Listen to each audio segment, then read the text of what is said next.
Hello everyone, welcome to this video. और आज की वीडियो में हम बात करने वाले हैं एक्टिव एंड पैसिव वॉइस के बारे में। अगर आपको इस टॉपिक में कंफ्यूजन रहती है तो आई एम श्योर अगर आप इस वीडियो के एंड तक बने रहेंगे तो आपको आज के बाद तो कोई भी कंफ्यूजन नहीं रहने वाली। सो ज्यादा टाइम वेस्ट ना करते हुए लेट्स स्टार्ट। एक्टिव वॉइस क्या होता है? एक्टिव वॉइस में जो काम कर रहा होता है वो हमारा क्या होता है? सब्जेक्ट। लेकिन पैसिव वॉइस में जिसके ऊपर काम हो रहा होता है वो क्या होता है? हमारा सब्जेक्ट। नहीं समझे? चलो इसको एग्जाम्पल से समझते हैं। एग्जाम्पल, एक्टिव वॉइस में क्या लिखा है? Ram eats mango. Ram mango खाता है। लेकिन पैसिव में क्या है? Mango is eaten by Ram. Mango जो है वो राम के द्वारा खाया जाता है। जैसे कि पहले मैंने एक लाइन बोली थी कि जो एक्टिव वॉइस में जो काम कर रहा होता है वो क्या होता है? सब्जेक्ट। इसमें काम कौन कर रहा है? राम। तो राम यहाँ पर क्या है? सब्जेक्ट। राम है यहाँ पर हमारा सब्जेक्ट, क्योंकि ये यहाँ पर काम कर रहा है। लेकिन पैसिव वॉइस में मैंने कहा था कि जिसके ऊपर काम हो रहा होता है वो क्या बन जाता है? सब्जेक्ट। अब इसके अंदर वैसे काम किस पे हो रहा था? मैंगो पे। लेकिन पैसिव वॉइस में जो मैंगो है वो हमारा क्या हो गया? सब्जेक्ट। वो आगे आ गया। आगे आने के कारण हम इसको ये कह सकते हैं कि अब इसमें किसकी बात हो रही है? मैंगो की। तो पैसिव वॉइस में जिसके ऊपर काम हो रहा होता है वो हमारा क्या बन जाता है? सब्जेक्ट। बस इस बात को आपको ध्यान रखना है। एक्टिव से पैसिव में जाने की एक स्मॉल ट्रिक मैं आपको समझाती हूँ। सबसे पहले इसका रूल होता है, पहले आता है सब्जेक्ट, देन आपका कोई भी हेल्पिंग वर्ब इज, एम या फिर आर। ये तब की बात है अगर हमारा एक्टिव वॉइस किसमें है? प्रेजेंट टेंस में। हम हर एक टेंस को अच्छे से डिस्कस करेंगे, बट अभी आप देखिए अगर आपका प्रेजेंट टेंस में है एक्टिव तो तब आपको क्या रूल फॉलो करना है?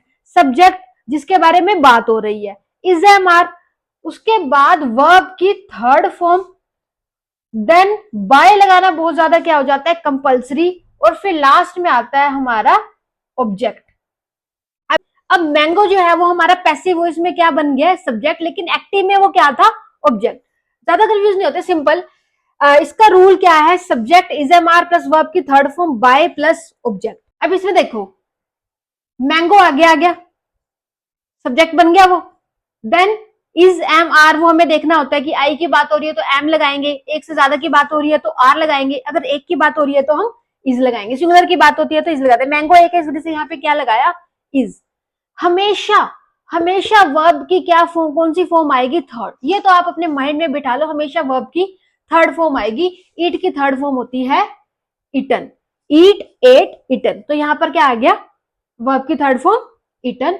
देन बाय यहां पर कंपल्सरी है, देन राम। तो सिंपल।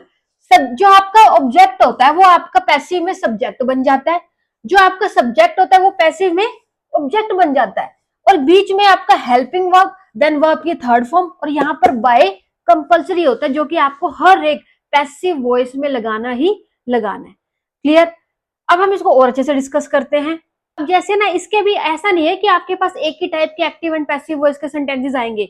हर एक सेंटेंस में वेरिएशन होगी। वो क्या वेरिएशन होगी, किस वेरिएशन में क्या चेंज हमें करना है, वो अब मैं आपको समझाने जा रही हूँ। अब आप इसमें देखो, ये है सिंपल प्रेजेंट। सिंपल प्रेजेंट का क्या है? Ram eats mango. अगर आपने टेंसेस पहले पढ़े हुए हैं तो अच्छी बात है, आप इजिली पहचान पाएंगे। अगर आपने नहीं पढ़े तो डोंट वरी, टेंसेस के ऊपर भी डिटेल एक वीडियो बनाई है, वो आप देख सकते हैं। तो अगर मैं आपको इंडिकेशन बताऊंगी कैसे आप पहचानेंगे कि सिंपल प्रेजेंट है। सिंपल प्रेजेंट के अंदर जो वर्ब होती है हमारी उसके साथ एस या फिर ईएस लगा होता है अगर हमारा सब्जेक्ट क्या होता है? सिंगुलर। और जैसे यहाँ पे राम है तो वर्ब के साथ एस या फिर ईएस लगता है, इसमें क्या लगा हुआ है? एस। तो ये हमारा क्या था? Simple present. अब इसको कैसे चेंज करेंगे? मैंने सिंपल कहा कि जो एक चीज तो माइंड में हमेशा रखनी है कि जो ऑब्जेक्ट है वो आपका क्या बन जाएगा? सब्जेक्ट। एक्टिव वॉइस क्या है? Ram eats mango. तो आपके माइंड में क्लिक हुआ कि जो मैंगो है वो क्या बन जाएगा? सब्जेक्ट। क्लियर? अभी मैंने आपको बताया उस सब्जेक्ट के बाद क्या आता है? Helping verb. हेल्पिंग वर्ब क्या है? इज, एम या फिर आर, क्योंकि हम प्रेजेंट टेंस की बात कर रहे हैं। तो यहाँ पे मैंगो एक है तो यहाँ पर आएगा इज। ठीक है? फिर उसके बाद वर्ब की हमेशा थर्ड फॉर्म। ईट की थर्ड फॉर्म होती है हमारी इटन, तो यहाँ आएगा मैंगो इज इटन। वर्ब की थर्ड फॉर्म के बाद बाय लगाना क्या होता है, कंपल्सरी, इटन बाय राम। तो सिंपल हमने इसमें क्या देखा, जैसा कि मैंने अभी बताया था आपको, यहाँ पर एक फॉर्मूला लिखा था, तो उसमें कुछ नहीं था, बस कि जो आपका ऑब्जेक्ट है वो आपका सब्जेक्ट बन जाता है, जो सब्जेक्ट है वो ऑब्जेक्ट बन जाता है, बीच में हेल्पिंग वर्ब आती है, वर्ब की थर्ड फॉर्म आती है और साथ में क्या आता है, बाय। बस आपका सेंटेंस हो गया। नाउ प्रेजेंट कंटिन्यूस की बात करते हैं। कंटिन्यूस टेंसेस वो टेंसेस होता है जिसमें आईएनजी होता है, आईएनजी इसका मेन इंडिकेशन है। अब आप इसमें ये देखो, राम इज ईटिंग मैंगो। अब इसके अंदर क्या होता है, ये रूल तो फिक्स है कि जो आपका ऑब्जेक्ट है वो क्या बन जाएगा, सब्जेक्ट। तो मैंगो तो आगे आएगा ही, मैंगो। उसके बाद क्या आएगा, हेल्पिंग वर्ब। हेल्पिंग वर्ब यहाँ पर इजी लगाएंगे हम। अब इसमें एक चेंज आपको करना पड़ेगा, क्योंकि यहाँ पे आईएनजी आ गया है। आईएनजी वाले सेंटेंसेस में हम साथ में क्या ऐड करते हैं, बीइंग। तो आएगा मैंगो इज बीइंग, और वर्ब की थर्ड फॉर्म तो आएगी ही आएगी, mango is being eaten by Ram. ये था आपका present continuous tense. Now present perfect. Present perfect की इंडिकेशन क्या आती है, इसमें हैज हैव का यूज होता है, तो इसके अंदर हैज का यूज हुआ है। बाकी सब कुछ देखो, इसमें ऑलरेडी वर्ब की थर्ड फॉर्म दी हुई है, तो इसमें जो वर्ब की थर्ड फॉर्म है वो एज इट इज इटन ही रहेगी। अब इसमें मैंगो कहाँ आएगा, आगे पैसिव वॉइस में मैंगो। अब इसमें इज़-एम-आर नहीं आएगा, क्योंकि इसमें हेल्पिंग वर्ब ऑलरेडी दिया हुआ है, जो कि क्या दिया हुआ है, हैज। अगर प्लूरल है तो आप हैव लगा दो, सिंगुलर है तो आप क्या लगाओगे, हैज। तो मैंगो हैज के साथ बीन ऐड हो जाएगा इसमें। बस ये इंडिकेशन आपको ध्यान रखने हैं कि कंटिन्यूस आ जाए तो बीइंग ऐड होता है, परफेक्ट आ जाए। परफेक्ट का इंडिकेशन क्या है, कैसे पहचानोगे एग्जाम में कि परफेक्ट है, हैज हैव का यूज हुआ होता है उसके अंदर, जैसे कि इसमें दिया हुआ है। तो mango has been eaten eaten by Ram. तो ये था हमारा प्रेजेंट परफेक्ट। नाउ जब हम बात करने वाले हैं वो पास्ट टेंस के बारे में करने वाले हैं। अगर आपको टेंसेस को आइडेंटिफाई करने में दिक्कत होती है तो आप पहले अपना टेंसेस वाला टॉपिक अगर क्लियर कर लेंगे, जिसमें आप टेंसेस को आइडेंटिफाई इजिली कर सकते हैं, तो आपको बहुत ज्यादा आसान रहेगा आपके लिए। सिंपल पास्ट के अंदर हम कैसे आइडेंटिफाई करेंगे सिंपल पास्ट को, सिंपल पास्ट के अंदर ऑलरेडी वर्ब की सेकंड फॉर्म दी हुई होती है। सेकंड फॉर्म दी हुई है तो हमें पता चल जाएगा भाई ये तो पास्ट की बात कर रहे हैं, पास्ट की बात कर रहे हैं तो हमें इज़-एम-आर का यूज नहीं करना, हमें यूज करना है वो या फिर वर का। अगर एक से ज्यादा की बात हो रही है, मीन्स प्लूरल की बात हो रही है, तो हम वर का यूज करेंगे। अगर एक की बात हो रही है, मीन्स अगर सिंगुलर की बात हो रही है, तो हम वोज का यूज करेंगे। तो अब आप इसमें सिंपल रूल तो वही रहेगा कि जो आपका ऑब्जेक्ट है वो क्या बन जाएगा, सब्जेक्ट। तो पैसिव वॉइस के अंदर पहले क्या आएगा, मैंगो। देन रूल में क्या था, फिर आएगी हमारी हेल्पिंग वर्ब। हेल्पिंग वर्ब इसमें बनेगी हमारी वोज, ठीक है, क्योंकि पास्ट की बात हो रही है, साथ के साथ मैंगो हमारा सिंगुलर है, तो हेल्पिंग वर्ब आएगी यहाँ पे वोज। नाउ वर्ब की थर्ड फॉर्म, ये एट है, eat ate second form, third form क्या हुई, ईटन। तो मैंगो वोज ईटन, देन क्या आएगा, बाय, जो कि कंपल्सरी है लगाना, स्ट्रक्चर में हमने पढ़ा था, बाय राम।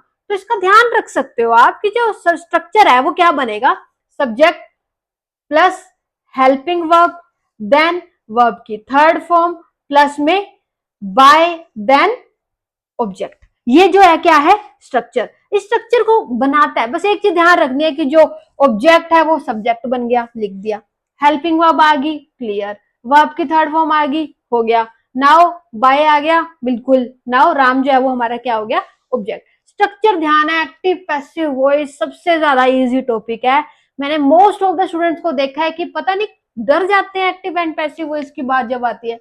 नाउ अब कंटिन्यूस की बात करते हैं। कंटिन्यूस में जैसे कि मैंने पहले कहा था कि आईएनजी आ जाए तो कंटिन्यूस, पास्ट है तो इसमें किसका यूज हुआ है, वोज का। तो ये आपका है एक्टिव वॉइस क्या है, राम वॉज ईटिंग मैंगो। तो रूल के हिसाब से चलेंगे हम, तो मैंगो आ जाएगा आगे, बिल्कुल। फिर आएगी हमारी हेल्पिंग वर्ब, राम वॉज। इसमें एक छोटा सा चेंज जो है वो आपको क्या ध्यान रखना है, जब भी कंटिन्यूस की बात हो, चाहे वो आपकी प्रेजेंट में हो रही है, चाहे वो आपकी पास्ट में हो रही है, चाहे वो आगे फ्यूचर में होगी, तो कंटिन्यूस में आपको साथ में बीइंग जरूर लगाना है।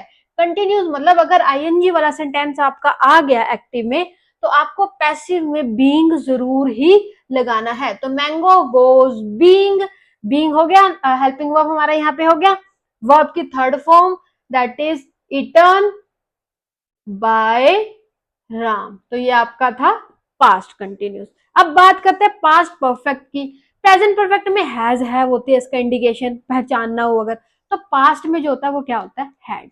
तो सिंपल। अब आप जब प्रेजेंट में बात की थी तो आपने हैज के साथ बीन लगाया था, तो परफेक्ट में इधर हैड के साथ क्या लगेगा, बीन। सब कुछ ये छोटे छोटे इंडिकेशन तो आप ध्यान रख ही सकते हैं। क्लियर। तो मैंगो पैसिव वॉइस में आ गया हमारा आगे। नाउ हैड के साथ आ जाएगा been. Mango had been, verb की थर्ड फॉर्म ऑलरेडी दी हुई है तो इसको एज इट इज हम लिख देंगे। Mango had been eaten by Ram. तो ये हमारा क्या था, पैसिव। फ्यूचर के अंदर अब आप बोर्ड पे देख रहे होंगे मैंने सिर्फ दो ही टेंस लिखे हैं, सिंपल फ्यूचर और फ्यूचर परफेक्ट। मैंने फ्यूचर कंटिन्यूस नहीं लिखा।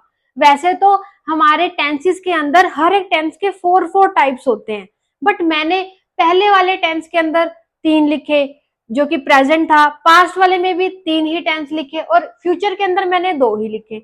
जो मैंने नहीं लिखे tense, majorly most of the time उसका पैसिव बनता ही नहीं है, और अगर बनता है तो इतना एग्जाम में वो पूछा नहीं जाता है। रिलैक्स। तो अभी जो हम बात कर रहे हैं वो सिंपल फ्यूचर की कर रहे हैं। इसमें सिर्फ एक बात आपको थोड़ी सी और ध्यान रखनी पड़ेगी कि विल के साथ इसमें बी आता है, बाकी सब कुछ वही एज इट इज आपको सेम चल जाएगा जो मैंने आपको पहले समझाया। ठीक है। तो अब इसमें हम बात कर रहे हैं मैंगो की। तो मैंगो आ गया हमारा आगे। मैंगो विल भी एज इट इज रहेगा क्योंकि यहाँ पे जो हेल्पिंग वर्ब का काम कर रहा है वो कौन कर रहा है, विल। आपको भी पता होगा कि प्रेजेंट में helping verb is am are होते हैं, पास्ट में वोज वर होते हैं या फिर हैड बोल सकते हैं, और प्रेजेंट में हम हैज हैव हेल्पिंग वर्ब की जगह पे यूज करते हैं। तो फ्यूचर के अंदर जो हमारा हेल्पिंग वर्ब होता है वो मेनली विल होता है। तो मैंगो, उसके बाद विल के साथ क्या ऐड हो जाएगा, बी। ठीक है। Mango will be, will helping verb हो गया, किसकी टर्न आती थी, वर्ब की थर्ड फॉर्म की। तो mango will be eaten by Ram. Clear. तो ये हमारा क्या हो गया, इसका passive voice. Now future perfect की बात करते हैं हम। फ्यूचर परफेक्ट में क्या होता है, एज इट इज मैंगो आ गया आगे, उसके बाद mango will have. Perfect tense में क्या ऐड हो जाता है, हैव हैज या फिर हैव के साथ बीन ऐड हो जाता है, तो इसमें भी बीन ऐड होगा। Mango will have been eaten by Ram. तो ये हमारा इसका क्या था, passive voice. I hope so आपको इसमें कोई कंफ्यूजन नहीं होगी। ग्रामर है, ये आप तभी समझेंगे अगर आप बहुत ज्यादा प्रैक्टिस करेंगे एग्जाम्पल्स की, बहुत ज्यादा वर्कशीट इसकी सोल्व करेंगे, तो आपको ये बहुत ज्यादा इजी लगेगा। तो अब ये हमारे टेंसेस तो क्लियर हो गए। अब हम उन सेंटेंसेस की बात भी करेंगे जो थोड़ा हटके होते हैं। इंटेरोगेटिव की हम बात करेंगे कि इंटेरोगेटिव की फॉर्म में भी एक्टिव पैसिव आ जाते हैं, उसको अब हम डिस्कस करेंगे। ये हमारे कुछ स्पेशल टाइप हैं, जैसे इंटेरोगेटिव। एग्जाम में अगर इस टाइप का एक्टिव वॉइस पूछा जाए तो अब आप इसको कैसे पैसिव में कन्वर्ट करोगे, इसे ध्यान से देखो। अब जैसे कि आप देख रहे हैं डू यू लाइक टी, अब यहाँ पे क्वेश्चन मार्क का साइन आ गया, मीन्स ये इंटेरोगेटिव है। तो इसमें कुछ नहीं है, इसमें भी हम सेम चीज चलेगी। अब डू जो है वो हेल्पिंग वर्ब है, ठीक है। तो ये अब हमें डू जो है ना, डू और डस, ये किस में यूज होते हैं, प्रेजेंट में। जो डिड होता है वो हमारा यूज होता है पास्ट में। तो आप इन चीजों से भी पहचान सकते हो कि प्रेजेंट की बात हो रही है या फिर पास्ट की। विल वगैरह जो है वो हमारा फ्यूचर में यूज होता है, तो आप ऐसे समझ पाएंगे। डू और डस जो होते हैं ये हमारे होते हैं प्रेजेंट में। तो अब इतना समझ में आ गया माइंड में कि यार ये तो बात तो प्रेजेंट की हो रही है। तो इसके अंदर चलो फिर हमने लगा दिया इज। जब भी इंटेरोगेटिव सेंटेंसेस होते हैं, जो हेल्पिंग वर्ब होती है वो हमारी कहाँ आ जाती है, आगे आ जाती है, जिसे आपको ध्यान रखना है। तो इज। अब ऑब्जेक्ट क्या था, टी, तो ये आ जाएगा आगे। Is T. वर्ब की कौन सी फॉर्म यूज होएगी, थर्ड। तो लाइक की थर्ड फॉर्म होती है liked. Is T liked by you. अब आपने इसमें देखा होगा सब कुछ सेम था। हमारा ऑब्जेक्ट हमारा सब्जेक्ट बन गया, सब्जेक्ट हमारा इधर ऑब्जेक्ट बन गया, वर्ब की थर्ड फॉर्म ही रही, बाय भी हमारा आया। सिर्फ चेंज क्या था कि जो हमारा हेल्पिंग वर्ब है वो बीच में ना आके स्टार्टिंग में चला गया। तो इंटेरोगेटिव सेंटेंसेस में हेल्पिंग वर्ब जो है वो कहाँ चला जाता है, स्टार्टिंग में चला जाता है। तो नाउ इम्पेरेटिव, अब इम्पेरेटिव में कह रहा है कि एक्टिव में क्या पूछा है, क्लोज द डोर। अब इसमें जो होगा, let the door be closed. देखो चीज तो वही यूज हुई है, जो द डोर है वो आपका क्या था, ऑब्जेक्ट, जो कि स्टार्टिंग में आ गया। ये हमारी क्लोज जो थी, यहाँ पे हमारी थर्ड फॉर्म हमने इसकी बना दी। ये जो था हमारा कुछ बेसिक्स था, आपको आई होप सो आपको समझ में आया होगा। और ज्यादा प्रैक्टिस के लिए आप अपनी बुक्स के जो एग्जाम्पल्स होते हैं ना, उसको हर एक को अच्छे से समझो कि कहाँ पर क्या चेंज हो रहा है, तो आपको बहुत ज्यादा इजी लगेंगे एक्टिव पैसिव।